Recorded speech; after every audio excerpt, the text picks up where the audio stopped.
get a good sounding guitar solo.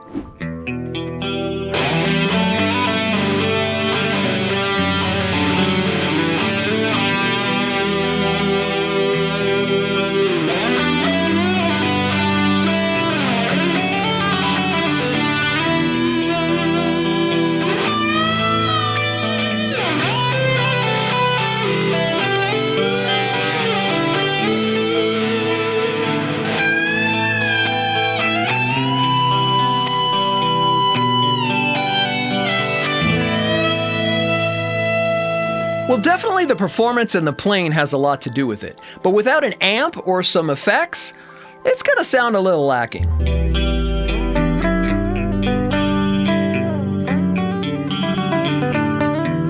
Today we're gonna go over some basic concepts and some effects that I think every guitar player should at least know about in order to get a really good sounding guitar solo. Like and subscribe. In this video, I'm going to be using all virtual instruments, but you can apply these same principles and concepts to any hardware that you might have. So if you have a pedal board or you have a bunch of stomp boxes, you can go ahead and do the same thing on those. So let's start with an amp first, because if you don't have that, it's not going to sound good at all. Now, whether or not you're using a real amp or you're using a virtual amp like I am right here, doesn't make any difference. The concept is still the same. You want to keep your sound as flat as possible to start with. If you take a look at my knobs, they're pretty much pointing straight up. I got a little bit more on the master, and I've got my preamp cranked. And that's just so I can get a little bit of overdrive straight from the amp to begin with. Now, if you're using a regular amp, you're gonna wanna do the same thing. But the key here is to not have too much bass, not have too much treble, or mids, just keep it as flat as possible. We are gonna be adding some EQ to this sound as we go, but for right now, just leave it as flat as you possibly can with a little bit of extra gain. So here's what we got so far with just the amp sound.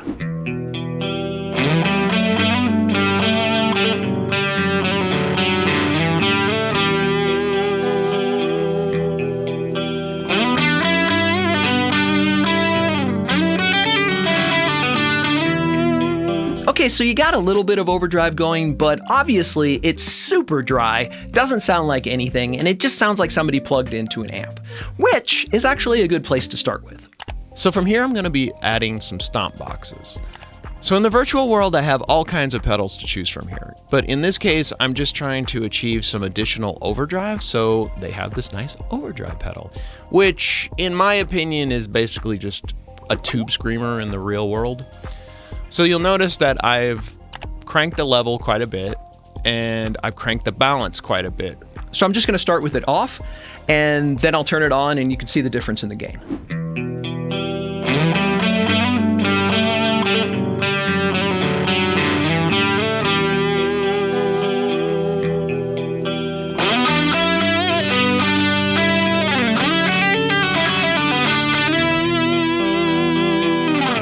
Now for me, to get that extra little boost of sustain, I like adding even more overdrive. So over here, you can see I've got this Brit Drive Red, and I'm cranking the gain a little bit on it, and I pulled the volume back a little bit just kind of to control how much extra this is pushing. But for me, this is gonna add just a little bit more sustain. So let's take a listen.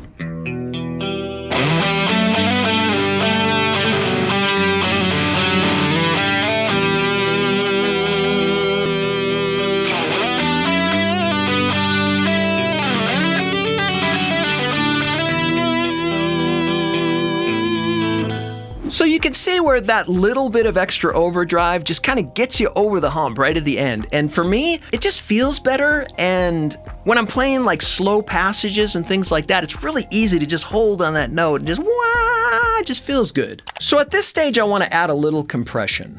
Now for me, I like using a compressor, especially on a guitar solo, for a couple of reasons. The first reason is to help bring the low dynamic notes and the high dynamic notes together so that they're kind of living on the same plane. So what I mean by that is if you're playing quietly and then you dig in and you play really hard, you can really hear that difference. But what a compressor does is it helps bring those two kinds of playing together sonically so that they feel like they're together. They feel like it all belongs. It's a lot smoother, basically. The second thing that a compressor does is it gives you the illusion of the sound or the player, or in this case, the guitar solo.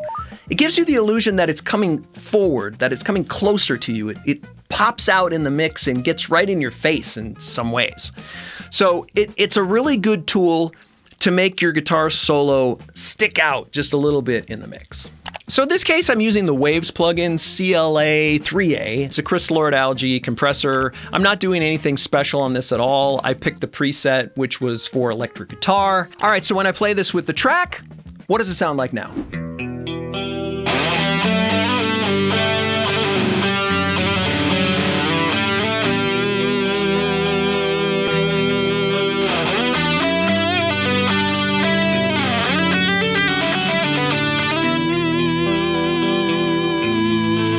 So one cautionary note whenever you're using a compressor, the first thing you're going to hear is that everything gets louder.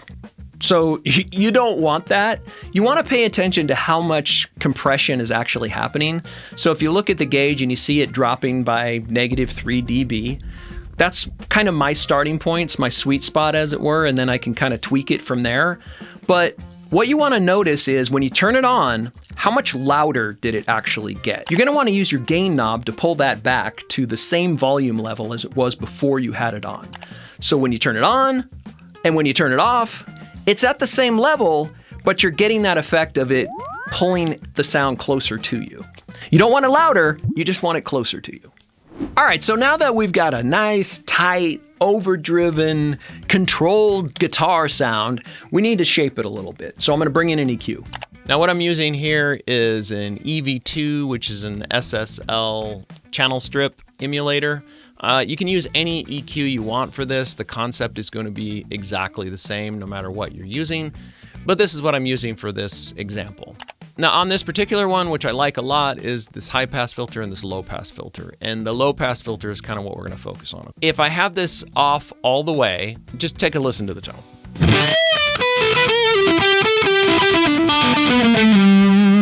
Now to me, that's a little sharp and shrilly. So what I like to do is take this low pass filter, put it up about halfway, and you're going to see that it dulled out the sound.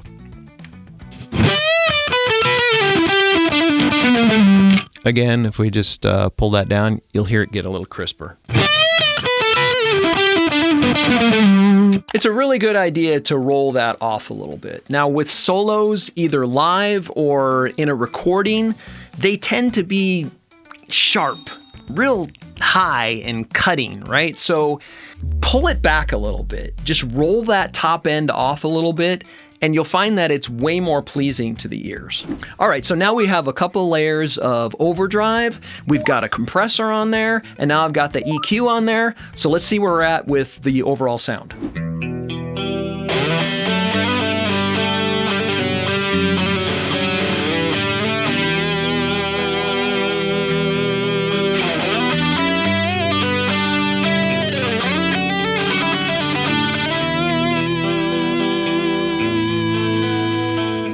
Okay, so that sounds okay. All the basic elements are there, but it sounds really dry.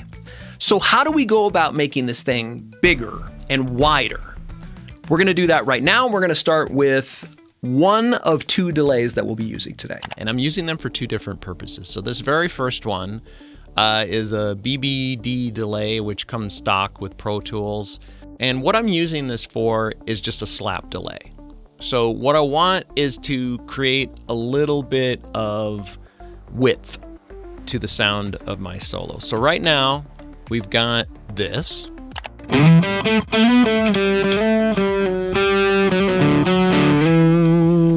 And if I turn this on, we're gonna get this.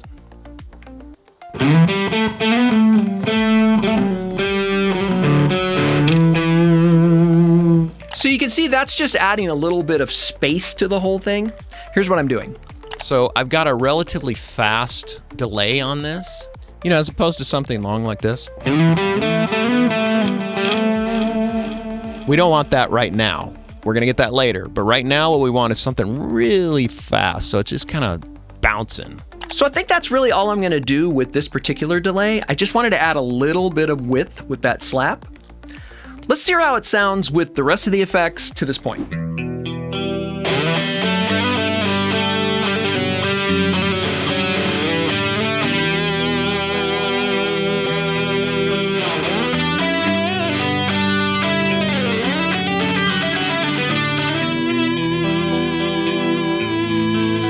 So you can hear where that's adding just a little bit of space, right? It doesn't sound quite as dry as it did. Didn't do a whole lot, but it made a big difference. Let's move on to the next element. So the next thing we're gonna be looking at is adding even more space. We're gonna add a reverb. Now you gotta be careful with reverb because it can get overused real quick, and pretty soon it sounds like you're playing in some gigantic cave or some cathedral.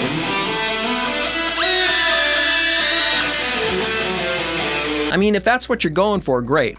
But here, all we're trying to do is widen out the sound, make it sound even bigger than it is, and not overdo it. Okay, so here's our starting point again. And now I'm gonna turn on what I've got set here for my reverb.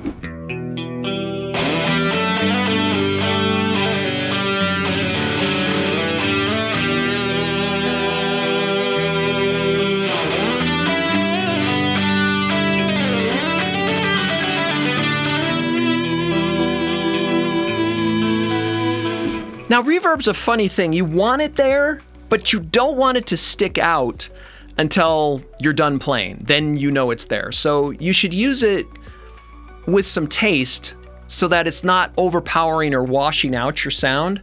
But when you come to the end of the note, it's like, oh yeah, now I hear it. Let's move on to the last piece of the puzzle here, which is really gonna push this solo sound over the top.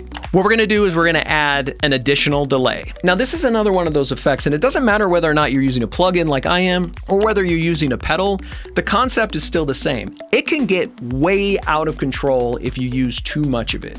So be careful how much of this delay you're actually putting in the mix. You don't want it to take over and take away from what you're playing.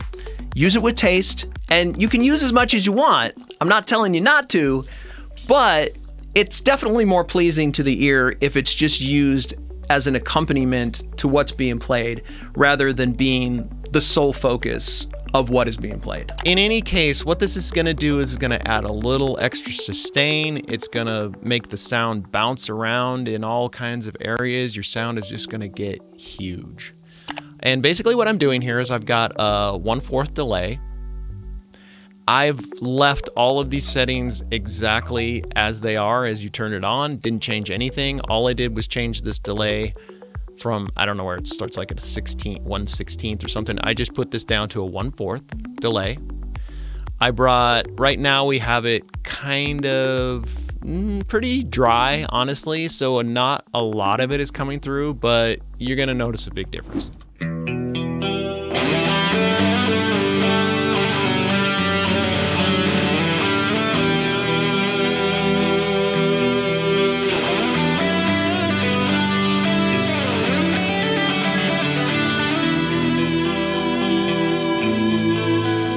Now, to me, that sounds great. I love it. Now, you can add some more of that back end delay or that long delay just by adjusting the wet and dry knob.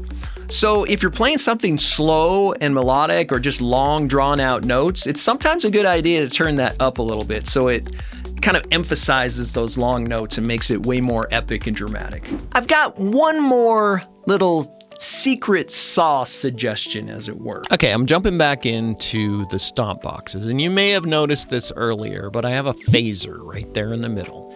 Now, one thing that I like to add in my solos is a little bit of modulation. Now, this could be a phaser, it could be a flanger, you could use a wah pedal. There's all kinds of different modulation units that you can use or plugins that you can use. I like using a phaser. And basically it just gives that little bit of extra wah kind of sound in there in the mix. You don't know really where it's coming from, but it tends to make the solo stick out a little more and gives you as the player a little more character personally.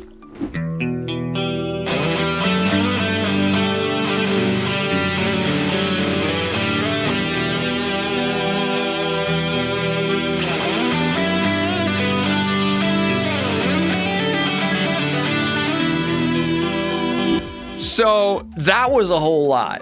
I'm not going to try to jam any more in there, but I think you get the idea that by layering different effects, you can achieve a really cool, big, wide sound. So let's do a run through without anything on, and then compare it with the whole ball of wax.